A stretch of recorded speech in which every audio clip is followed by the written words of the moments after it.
Should be live now, hopefully.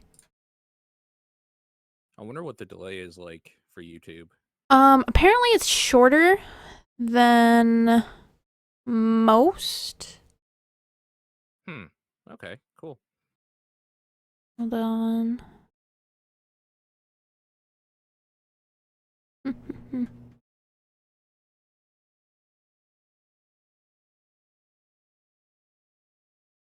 I actually don't know if they can hear us right now. Yeah, I don't know either. So I'm gonna click here. Oh.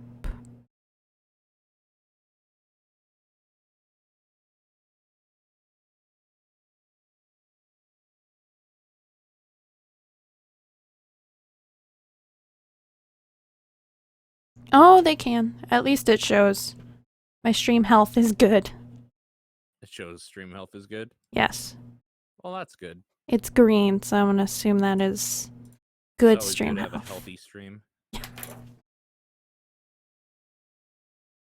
you want to wait till more people come in as they slowly start congregating? Everybody like just a few minutes. Oh yeah, it should be up now, I think. Yeah. I can hear myself. Well, that's good. How well can you hear yourself? Because, again, never used YouTube streaming. Not quite sure how good it is. I'll tell you in a second as soon as I say something else.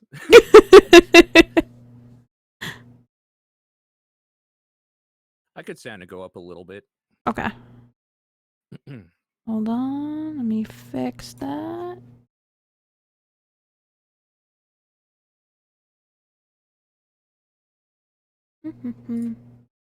Right now. All right. Another test for audio purposes.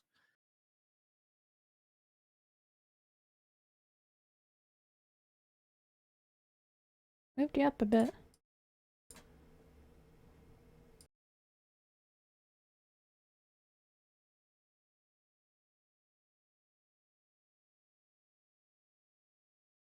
I think that, excuse me, I think that should be okay.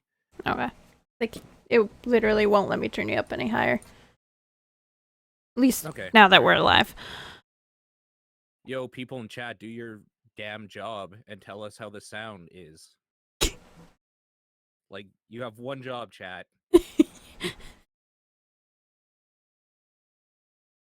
The delay is going to take a while, but whatever. It's okay. Is the delay bad? It's about the same as Twitch, from what I saw. Well, that's not too bad then.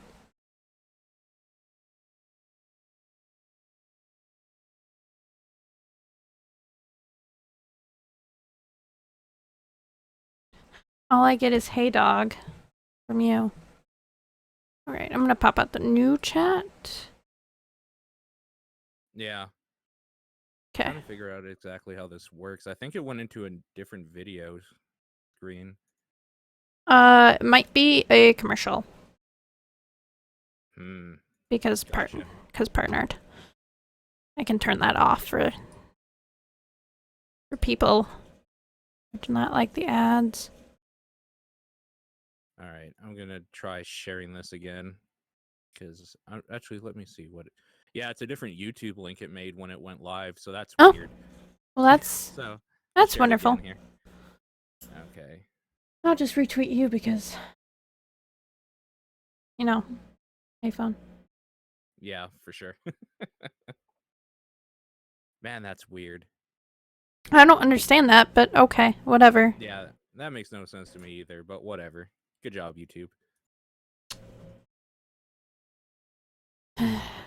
Alright. Just gonna give it just another, like, 2 minutes and we'll start. Considering freaking... Yeah, trying to get used to what YouTube does. Yeah. I mean, I've seen other people stream on YouTube no problem. I just wanted to see... Because then it makes my job a lot easier later on when it's up. Because then I can just, you know, it automatically goes to private. I also have it local recording in case anything goes wrong. So that's a thing. Right.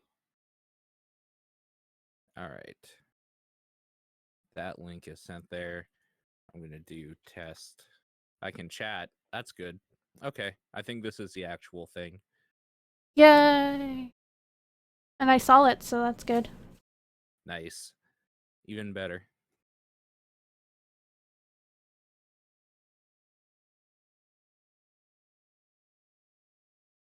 Alright.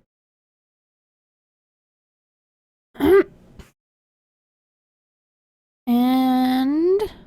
Okay, fine. It's all good. Okay. Cool. Sounds good. Alright, we will start here in just a minute. Yeah, no worries. Now that you know the links work. Yes. Freaking YouTube. Freaking Pretty YouTube.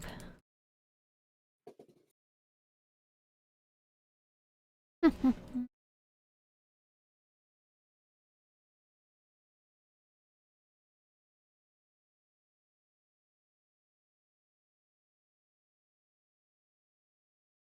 There we go. In case you see something I don't.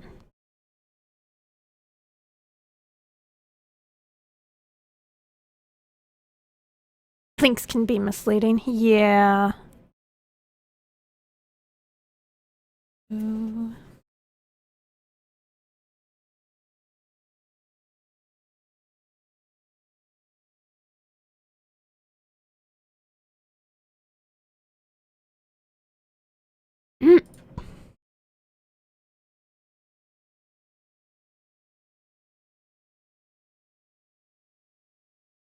Go. Alright. I think...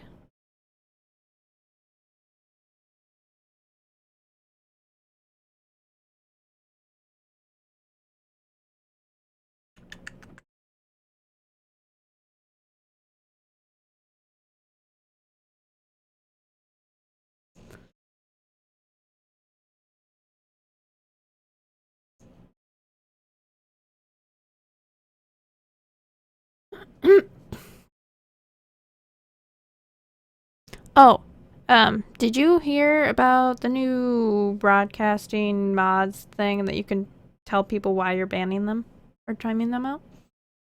On Twitch? Yep. No, I haven't. When did they implement this? Twitch just tweeted about it. So I'm Like today? Yeah. That sounds cool. So there, you can actually give people a reason now that like you're banned because you're a racist jerk Yep. or something. Yep. Cool. I like that. I think people should know why they're Why not they- allowed to do something. I don't necessarily subscribe to the idea that shadow banning is a good thing. I think people should be made aware that their actions lead to consequences. And that's not like, why was I? Yeah, exactly. It's like, well, this is why, because you're a piece of garbage. Paul, are you streaming this on Twitch or is it just a redirect? It is just a redirect. Okay. Yeah. I don't know what you... Yeah, no, there's no audio coming through on Twitch. It's just like a thing that says use this command to get the link, basically. Oh, well, that's fancy. Look at you, fancy pants. Yeah, exactly. All right, well, I guess we could start. I don't know how long we should wait. So, hello and welcome to Interview Me. I am Aaron, also known as E. Williams 2011, E. Williams 9, pretty much a bunch of different things on the internet. And with me today is Mr. Exfauxsure. Hi, that's me. I'm glad you got the cue. I've done this before. I've talked on the internet a few times. I figured you might. So Paul Fleck, better known as Exfauxsure, is a 29-year-old podcast host. Paul is best known for Burning Barrel podcast and the Top Down Perspective podcasts. But Exfauxsure is also done a few other things on the internet. So we're kind of gonna look at the man behind the Exfauxsure. Oh no. I'm so sorry in advance. Exfauxsure really started with a simple blog for a college project called Pixel Response. It was a classic assignment that you had to do, but that kind of, I would say that probably really started your whole internet takeover. Sure, we'll call it that. Yeah, what Pixel Response originally was in 2005, 2006 is that I was in this course in college called Media Arts and Digital Technologies, and one of the things that we got graded on was creating a blog using, I think it was like Blogspot or one of these like places that don't really exist anymore. We had to create a blog that like outlined our projects as we created them and like a bunch of stuff going on in the school and whatnot. And since it was an art school, it was actually more of like a digital technologies art blog for a long time. And then like it didn't do very well, obviously, because it's not meant to. It was meant only basically for the teacher to like look at your progress and see what you've been working on and stuff and grade you at the end of the semester. But then I started writing just whatever I wanted on it. So I think one of the first things I ever wrote on it was a review for that new hot movie at the time, Final Fantasy Advent Children, that came out. And yeah, I did up a thing of that, and I believe at that time there was a Nine Inch Nails. The Nine Inch Nails had an album back in the 90s called Broken. It was an EP.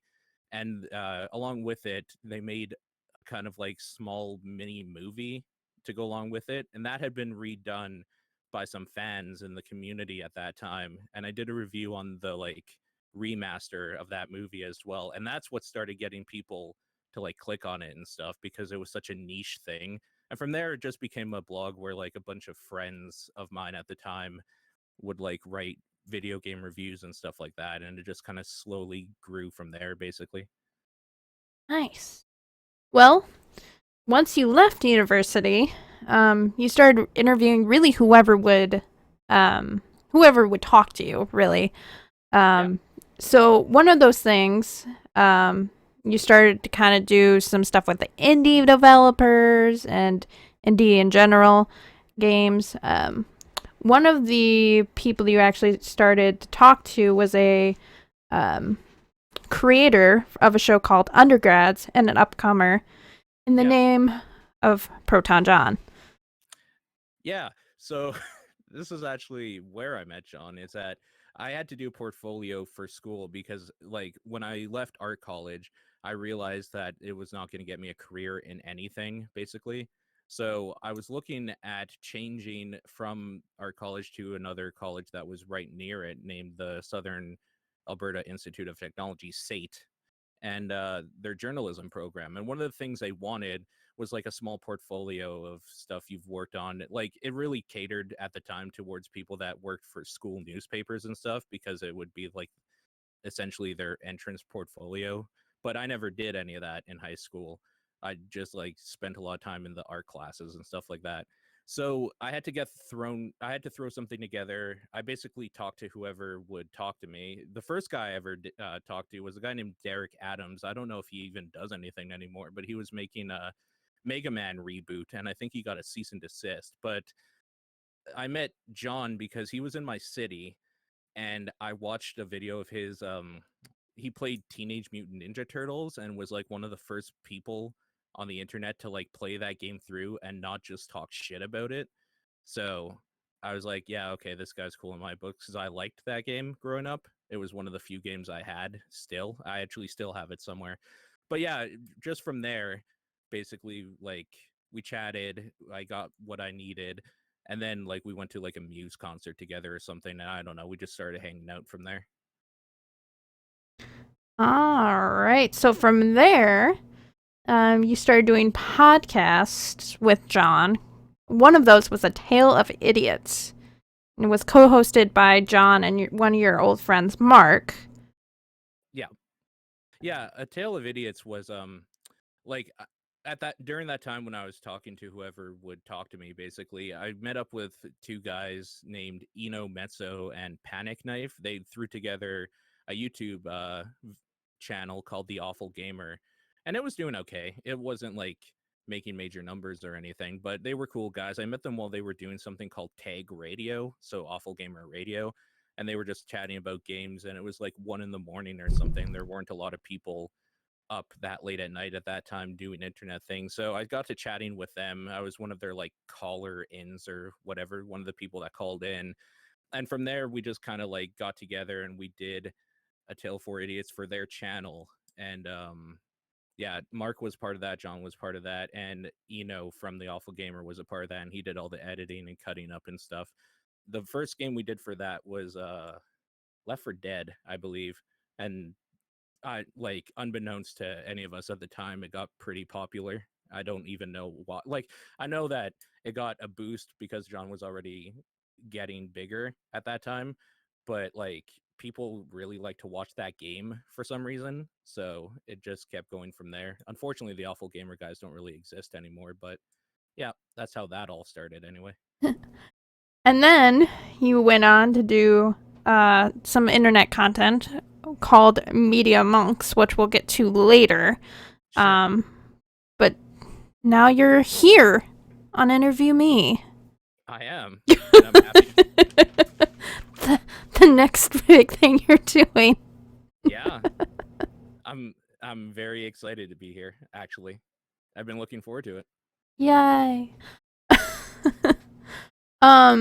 So we're gonna do a little thing. It's something that I've never done before with any of my guests, and I thought Paul's a pretty cool guy, and he's pretty open to doing pretty much anything that I'm asking to do. Sure. So we're gonna do, and I kind of gave him a little warning that we're gonna do this little thing called word association. For those of you who don't know what a word association is, I'll say a name of a game, and he'll tell me either the first thing that comes to mind, or etc. Whatever he wants to say. Sure. So I picked out 10 video games. Okay. Old stuff, new stuff, stuff that's a little bit old now. And we'll just kind of do 10 words just to kind of break the ice for everybody. Yeah. That way, if anybody here doesn't know who you are, they kind of get a little notation of how fun you are. Oh, good. Now I'm nervous. Okay, let's do it. All right, Dark Cloud 2. Never played. Undertale. Oh, overrated. Battletoads. Salt. Fucking hard. Earthbound. Cute. Mario Party. Infuriating. Overwatch. Amazing. The Calling. The Calling? Yeah. Needs work. Sonic 06. Sonic 06. Meme-tastic. Fallout. Ooh, Fallout. Classic. And Space Invaders. Damn it, I used classic already. Space Invaders. Retro. Good job. There we go. That was a word association.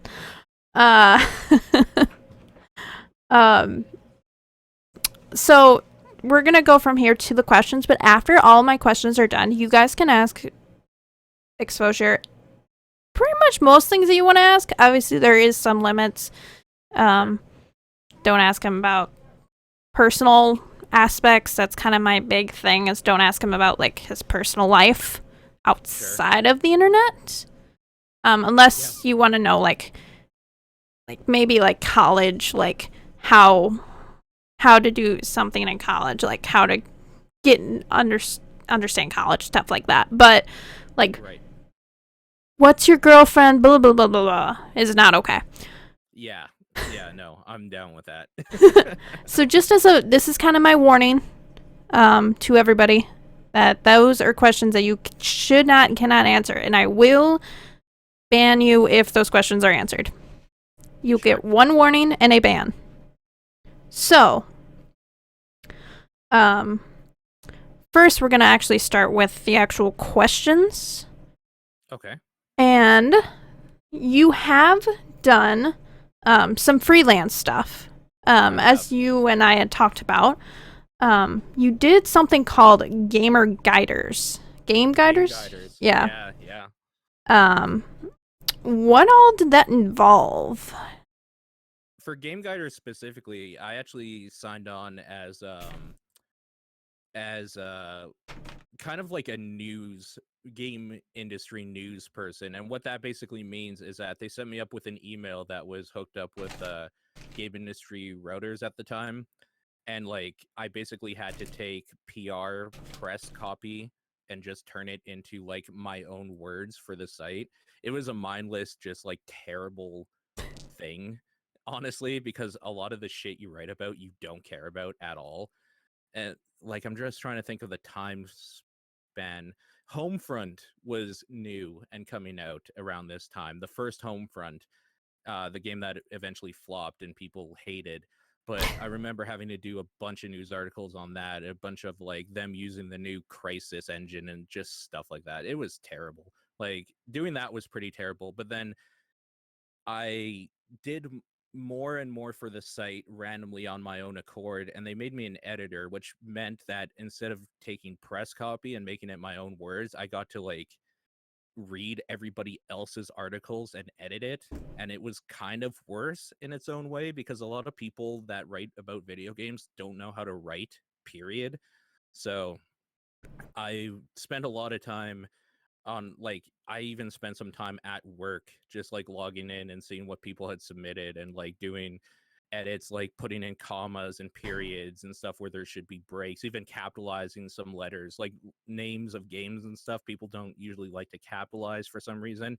It was very mindless, but what I got out of it was kind of fun at the time in a way because it was the first time I actually had my name put on things like on a site, because usually anything I've done like for other sites in the past was an anonymous thing where it's just like a bunch of writers would like whenever they could throw something together.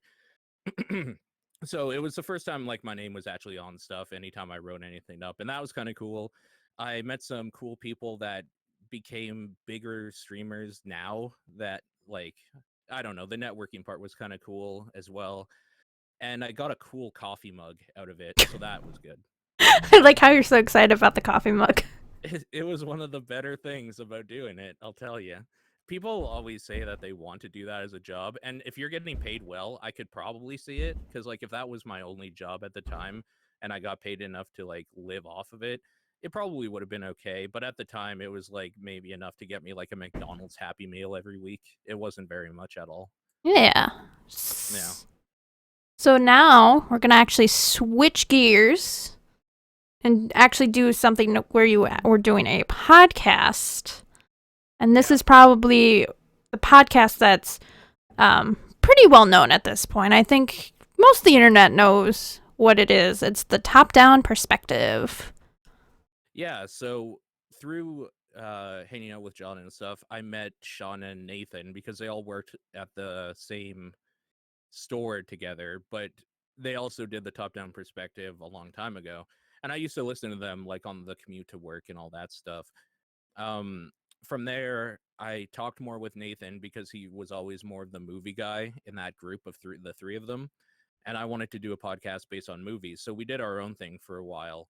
And then Nathan kind of just decided that he wanted to focus on his own life and like get away from internet stuff completely.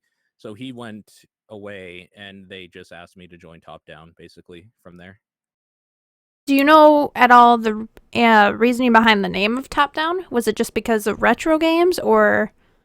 Yeah, the reasoning for Top Down Perspective is when they were making the podcast, they were like, okay, we need a name for this thing.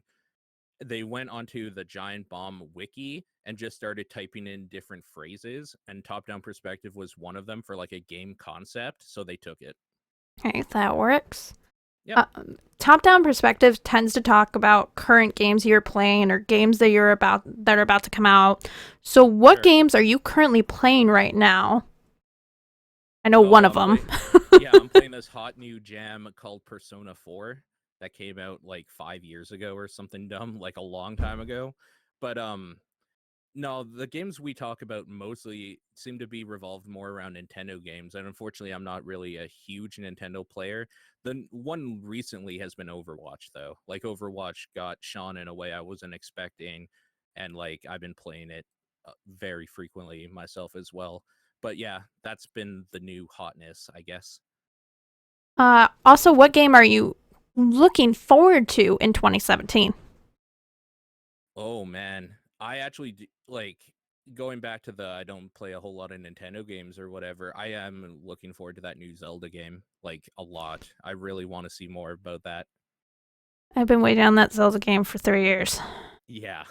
Yeah, a lot of people have. See, the nice thing about not being huge into Nintendo as like I don't know, just like huge into them is that you're not let down all the time, if that's like a fair thing to say. Like, Yeah. I'm not always looking forward to a new thing, but when they come out with something and I play it, I usually like it because I had no expectations for it and I wasn't waiting for it.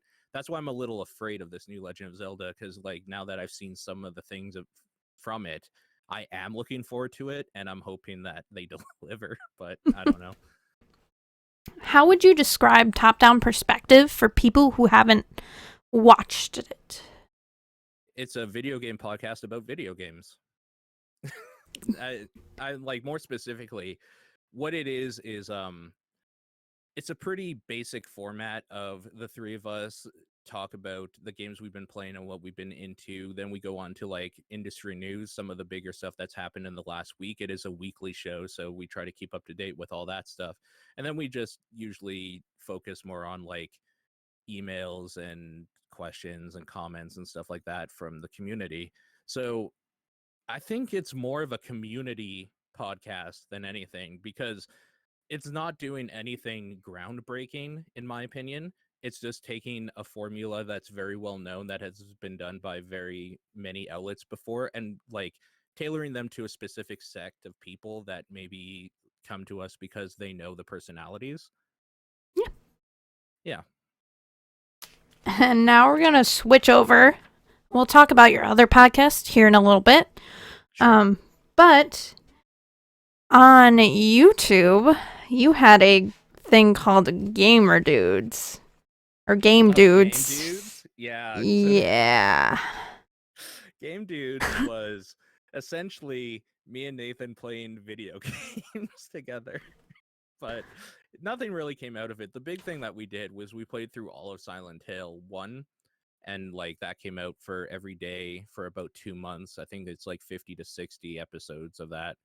But that was because that was his first time playing it. And then after that, we did a few more things. We did what is that called now? Viscera Cleanup Detail, the game where you play janitors and Yes. you clean up like gore from like a murder scene, basically. And that was okay. It was just basically extra stuff that me and Nathan did on the side where we were playing video games together anyway, so we decided to record it. Speaking of that game, the Santa Claus Rampage, um, Yeah. where did you find that? I'm trying to remember what I like to do a lot as like somebody who plays primarily on PC games on PC is I like to just troll the Steam store for like hours, just seeing if there's anything dumb I could try out. And that was one of the things that popped up. So yeah, it got that. I was super excited that it said co-op on it. That's why I got it. Like if it was single player, I probably wouldn't have. But they had done something else. There's actually three different Viscera cleanup details. The first one that they made is that the idea is you're cleaning up a murder, like not a murder, but like a video game level on a space station where like the main player has already been through and there's like corpses of aliens and blood everywhere and stuff like that. And the Santa's Rampage one was kind of an offshoot to that. They had released another one that was done in a Shadow Warrior level as well, in this like feudal Japan scenery that that if you played Shadow Warrior, you're this dude named Lo Wang or whatever who Yeah. goes through and just destroys a bunch of people. So it was just one of those. And I think at that time the Shadow Warrior one had just come out, so that was on the Steam page, like in big letters. So I clicked on that and then went like, what else have these guys done? And saw the Santa's Rampage and thought it was funny. So that's why we chose that one. Um, so we're also going to keep with the whole channel thing. And we're actually going to talk about live replay. Even though live replay is done on Twitch, Sure. on your Twitch, you've done a lot of these live replays. Sure. So, well, live replay basically is me playing through a game for more than just like an hour sort of thing. Like it's supposed to be the extended play of like longer series. So on there, there's stuff like one of the bigger ones was Life is Strange. Like when the last episode of that came out, one Saturday I just spent 8 hours going through all 5 episodes in a row and chopping that up into the different parts. There's some Earthbound replay on there. There's Police Knots with the English fan translation on there. Like it's usually the longer RPG type games that get thrown on there. Now that's mainly for archiving's sake. It's not necessarily to like try to cater to an audience or to get views or anything. It's more like, hey, have you played this game? Yes, I have. You can watch 20 hours of it right here if I wanted to. I was going to say you've streamed a lot of different games. Most recently, you've started streaming Persona 4. Right. You've mentioned that you never had played this game. So, Never played it. yeah. So knowing this game and how much fanfare is behind this game, and I personally love the game myself. Sure. What have been your thoughts so far? Like, is it going up to the hype that it is? Oh, absolutely. It's not even like mechanically it plays very well and it still holds up as an RPG. I've always liked the turn-based RPG style and format way more than what the new Final Fantasies like 13 and so on have tried to do with like an active battle. I actually hate the active battle systems for RPGs generally. So the fact that I'm playing one of those turn-based is super fun in itself. But what I really like about it so far is that there's like a weird Pokemon aspect to it as well, where you collect and like try different personas out and like mix and match them to try to get other ones, and you have different abilities that like counter other abilities. Like it's so deep mechanically, but just getting past all of that, it's just super stylish. Like the music is amazing. It looks great. Like the art style still holds up. The only thing I wish is that I was playing Golden or like a remastered edition or something where it was crisper for HD, but it doesn't really matter because even playing standard definition, it still looks absolutely amazing. The characters are great, the voice acting is great. Like there's nothing bad about this game so far to me. Although some people would say the golden version of Chie, and I believe there is a different voice for one of the other characters as Penny, well. Yeah. I heard. Yeah. Yep. So you have those two voices. Would you prefer to have the new voiceovers versus the old? You know, I'm not necessarily sure. I did listen to a bit of Chie's new voice actor on YouTube or whatever. I like mine, basically. I don't like that she sounds like an anime schoolgirl in Golden. I like that she sounds like just a normal girl in Persona 4 for the PS2. So I'm okay with that. I didn't hear Teddy's yet, though. But I think Teddy's great. I don't care who you put voice acting him. I think just the way his lines are written and how weird he is, he's just fantastic. So I probably wouldn't mind. Would you say out of the games you've played through the streams, is there one that you've really gotten like, wow, this game is really good? Like, out of something maybe you haven't played before or something you had played, but you forgot how good it is? I mean, for games I haven't played before that I'm like, wow, this is actually amazing, is Persona 4. So I'm super excited about that. And that's like going on right now. So that's kind of what's taking over my mind right now. Um, A game that isn't good, but I had an amazing time playing it, is a game called Harvester that came out in 1996. It's an FMV. Uh, like it was during the time in the early and mid 90s where full motion video or FMV games were like the new craze for PC gaming and Sega Saturn and stuff. And that game is just holy shit, that game is so freaking weird. It's ridiculous what that game does. What it tries to do is that like you're a normal guy thrown into like this 1950s Pleasantville type town, but there's something weird going on in it, and it progressively gets weirder and weirder as you go on, and you're trying to find out where the hell you are and how to get home and stuff. And then it just ends on the most batshit crazy note I've ever seen in a video game. So that game isn't good, but that like is the game that when people say what has been your favorite like streaming experience so far with a video game, it's been that for sure. And I know you had said, in, the past, that, there are certain aspects of games that you like mechanics wise. Sure. Is there a game that you've done in streaming that you're like, you know what, I hate the mechanics of this game. It is awful. Oh man, that's a good question. I try to stay away from games I hate because it's hard to really watch somebody play through something they think is a chore, I feel. And like just as a personal level, I just don't want to play something I don't like. Maybe as selfish as that is. Um I really, really hate Mario 64 mechanically. I think it's one of the worst video games ever made. I hate how the camera moves. I hate how you're expected to control that camera to like get some wall jumps done properly. I hate how the wall jumping and like different things in that game feel. I hate how the 360-degree like 3D controls feel. I just hate almost everything about that game mechanically, which is too bad because I like the setting, I like the idea of going through the paintings, I like the different worlds and stuff you do, but I can't get past that game like on a just playing it level. I can't get past how bad it is. All right. So we're actually going to switch gears a little bit and actually still on your channel though, still on the YouTube channel. Sure. You've been playing D&D I have. for a little while, last year or so. Sure. Yeah. And most people doing tabletop games on YouTube has been kind of hard, and it's usually either a hit or miss. You've been doing really well with the idea of having it be a tabletop game. I put that in quotes because yours is more like a almost like a computer program that helps you move throughout the board. Yeah, like it's a digital tabletop sort of thing. It's more digital than it is like real life for sure.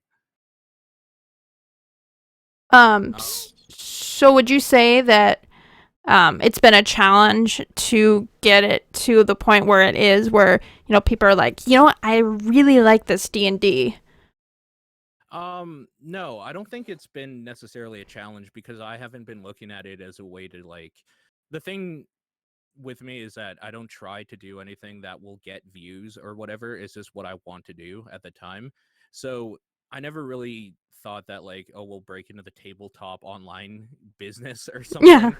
But the thing that I notice a lot of people don't do when they do tabletop is they don't open it up to like the community or audience or whatever. And that's one thing going forward that I've always wanted to do. Like we started our own campaign and whatnot, but the thing I really wanted to do is have signups where anybody who was like me when I started at the time who just has always wanted to try D&D or a tabletop game but never was able to find a group in real life. I wanted them to have an outlet with us where it's like we will teach you the basics, we will get you set up, you will play a 4 hour to 6 hour session, and then if you want to come back, like you'll have priority because we know like you've been trained sort of thing. Like we know that you can play and you know how to play, like if you like it and want to come back for something bigger.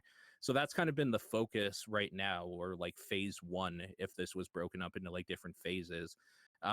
Phase two right now has been we're planning bigger things. So it's all basically just revolved around my enjoyment, and the fact that other people are enjoying it and get to enjoy it with me is just a bonus, honestly. That actually answered very, very next question. Okay. So that works. Cool. The thing that I like about Paul is the fact that he's done interviews, so he kind of already knows what the next leading question is gonna be. Sure. And Sure. like, there's so many where I'm like, well, he answered that. Yeah, I'll just keep talking. It's fine. Hey, go ahead. I don't mind. So we're gonna switch actually back to podcasting. I wanted to separate, the top down podcast versus, your Burning Barrel podcast because they are really, in essence, two different entities of you. I Um, would like to think so, for sure. like you have the one that you do with John and Sean, and then Yep. you have the other one that you do. Yep. And what many people don't know is actually um, the Burning Barrel podcast has been around for a really long time. It was named different things. Like Yes. originally, it was named the Movie Monks, Yeah, that's what I started with Nathan, talking only about movies. and then it switched to Media Monks. To encompass, we wanted to talk about video games more in depth.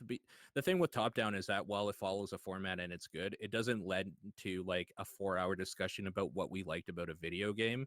And that's what like Nathan and I liked to do together. So we changed it to that where we could talk about movies and video games at length. And that included like comic books here and there, TV shows and whatnot. So it was just more encompassing.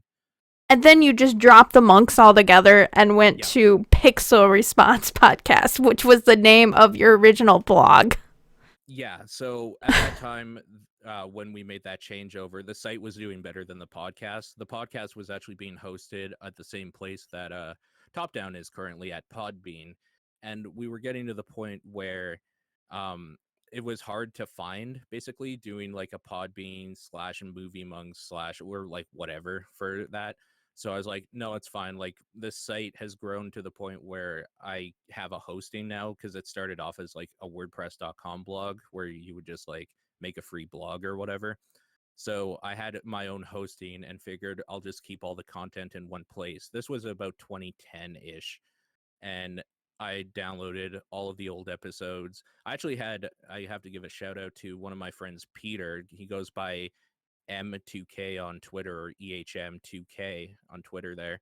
He archived a lot of the old episodes because he would download them on his computer and then put it on his device or whatever. So he gave me a bunch of ones that I was even missing to like recatalog and all that sort of stuff. So during that move over, we just changed the name because it became the primary site podcast. It was no longer just like its own thing. It was kind of revolved more around what we were doing. So, really, the idea basically came from the very beginning.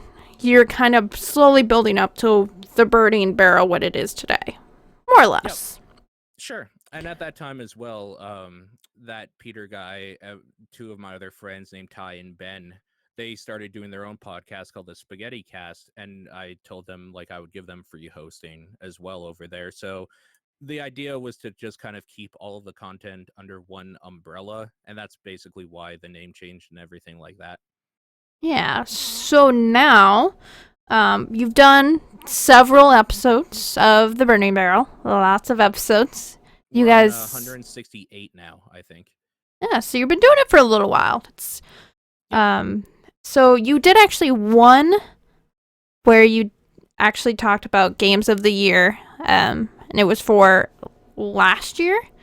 Um, and one of those was actually Undertale, which we talked about earlier. You said you hated the mechanics. You disliked Yeah. the play overall, Yeah, I don't like it very much at all. but is that the worst game you've played? No, That's come out absolutely not. recently, I should say. Recently? No, absolutely not. Um, I don't. There's this game I can't even remember the name of. To be completely honest with you, I bought it on one of my looking for random indie titles on Steam and GOG and stuff, and it was so bad that I think it was called The Wasteland. And the reason I got it is because at that time, Wasteland 2 had come out, which is a tactics game set very much in the like Fallout feel of like a post-apocalyptic nuclear world. And that game is great. This game was called The Wasteland, and it was kind of a almost like a Metroidvania type hack and slash game, and it was just trash. I hated absolutely everything about it. Mechanically, that's probably one of the worst games I've ever played. What is it about mechanics of certain games that just makes you angering, like frustrated? Is it the idea of like push A to do this, or because I know we were talking about Mario, Super Mario 64 with the jump precision and everything like that. Is it just the way that you have to hit the buttons precise, or is it kind of having that play? I think it's how the game plays with what they're trying to accomplish. With Mario 64, it's very much and like I recognize this, and the only thing is I don't give them a pass on it necessarily. It's when 3D environments were a new thing in video gaming. So they were still trying to get their like wits about them on how to do a 3D environment, especially as a platformer, and I think they maybe got too ambitious with it. Uh the problem I have with mechanics in video games is when a game requires you to do X, but Y doesn't allow you to, or whatever. It's kind of like if Super Meat Boy, one of the best games I think ever made mechanically, just straight up, if it controlled like a Mario game, it would be one of the worst games ever made. Like it's one of the things where what the game is asking you to do should feel proper when you're actually trying to do it. And that's not necessarily to say that it should be easy or anything, but another example would be say Dark Souls, where the game will never throw anything at you that you can't dodge or just step away from necessarily, but like when you do it, it feels right somehow. Intuitive, I guess, would be the proper word. It's kind of hard to explain what I'm trying to say here, but what the game asks of you, it should also give you the tools to do so, and it's up to you to learn those tools. And the idea behind the difficulty curve should be that like it gives you those tools early so you can practice with them and kind of throw small things at you, and then as you get better you should be able to exploit them more. And there's the games with bad mechanics, I feel, never give you the tools, or they ask too much of you and they don't give you the proper tool set to do anything with it. Mhm. I agree. I agree a lot with that. I have a hard time with Mario 64. Yeah. So, one last thing. Mm-hmm. If you were to describe your channels, your podcast, or even you yourself, how would you describe it to people who, like, let's say there's a viewer right now who doesn't know who you are? Pretty much everybody here knows who you are, but let's say somebody down the road that watches this doesn't know who you are. How would you describe your content and yourself? It's kind of hard because I won't do what people necessarily want me to do. Like eventually if enough people say like you should try this because I think you'd like it and stuff, and they've known me for a while and they know what I'm like personality wise, then I probably will. But I'm not the type of person that's like you should play this game because like I'll click follow or something. I just kind of do whatever I want, and it's kind of one of those things that if you agree with it, then I'm happy to have you around, sort of thing. Mhm. And like I'll treat you like a family or whatever, like because I like talking with people that like the same things as me. Obviously, I don't mind if people disagree about stuff, but they have to be kind of chill about it. I I think it's just more of a, like I like to hang out and play video games with people. It's kind of back to like the old couch co-op days where I'd go over, like a weekend would be after school, we go to a friend's house, and even if it's a single player game, we would like pass a controller back and forth, just chat about whatever and like play a video game and make commentary on it. It's exactly the same thing, only now it's online with the internet as like the possible community, right? So it's just that. It's basically couch co-op. That works. All right. So now we get to the real fun part for the chat, where you Okay. guys can ask Exfauxsure, Paul. I don't know what else to call you. Yeah, whatever. You can ask whatever, whatever you want to ask. We can either keep it here Because people seem to be having a little bit of problems with Twitter or with YouTube. Yeah, I see the number go up and down randomly. Yeah, so I'm thinking people are having a little bit of problems. Yeah, I mean, it's likely. So what we're gonna do Okay. is, I don't know what you're more comfortable with. We can switch to Twitch, or we can stay here. If people are having hard times in the chat. Yeah, I'm good with whatever. You always say you're good with whatever. I'm like, tell me what you want to do. Don't care either. You're the one running stuff here, so whatever's easiest for you, I'm good with. I just want to make sure that, like, anybody who wants to ask you a question has the ability to ask you a question. That's my main thing. Sure. So is there anybody here?